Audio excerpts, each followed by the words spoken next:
So on to the next question then. So how have you found publishing generally has benefited you professionally or your personal engagement with history? That's for David and Leonie.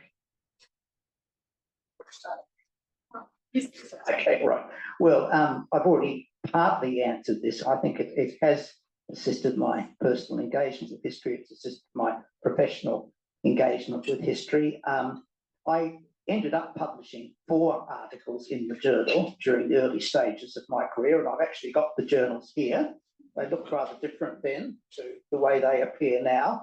And they, I guess, charted the way in which my historical interests were beginning to develop. I began, as I mentioned earlier, with an article based on my PhD thesis. But the next article I wrote was quite different. It was about national security in Australia during the Second World War, with particular reference to the Communist Party of Australia and why it was banned. Now, I've done some work on this for my honours thesis, but I've been unable to use the archival records because they weren't opened at that time. But by the time I wrote this article, I was able to use all the archival records in Canberra that were relevant, and I produced an article based on that work. Then the next article I wrote reflected the time I spent in Rockhampton in central Queensland, and it was a co-authored article with the city historian in Rockhampton, a community historian, Lorna MacDonald, about Rockhampton in the late 1980s. And then the last one that I published was after I'd moved to work in the Northern Territory, and it was concerning the way in which historians can use the landscape as a source in the Central Australian region. So you can see by looking at those articles the way in which my research interests were moving, and I'm very pleased to have published those articles in the journal. I was very pleased they were accepted. I noticed that although I don't think they were that widely read, they were getting more readers than articles I was published in other journals in some cases. So there's no doubt at all that in terms of my own career and in terms of my own engagement with history, the journal played a vital role. And although later on I published in quite a number of other journals, I'm still pleased that I had that early stage in my career of mainly publishing in the Journal of the Royal Australian Historical Society.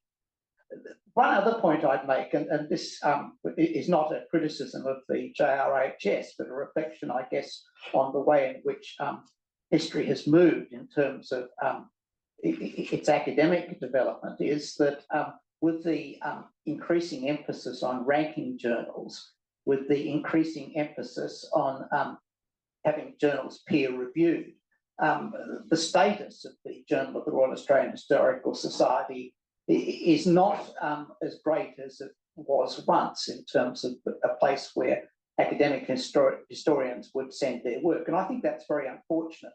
And I think the emphasis on ranking, the way in which some journals are given much higher ranking than others, has really produced a situation which is very unhealthy. It's something that a lot of historians are concerned about.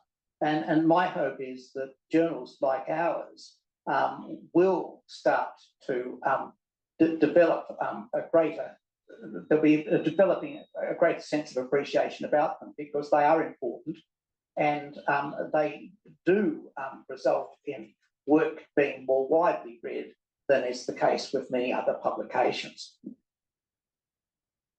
Well, of course, I'm not going into it professionally, but as an amateur, it's gratifying that when you've put all that work and all that effort and the time involved in researching something, that it actually is published and that other people can share in it. There's no point really in doing a lot of research and putting it in the cupboard or leaving it in some hidden folder on your computer. So I think it's really an inspiration to keep writing, to keep finding new topics and keep informing other people about the things that you've discovered, because you're all like-minded people. You all love history. Sometimes when you talk to your family, they're like, oh yeah. But we can share in that joy of discovery through writing and through publishing and reading all the articles in this journal.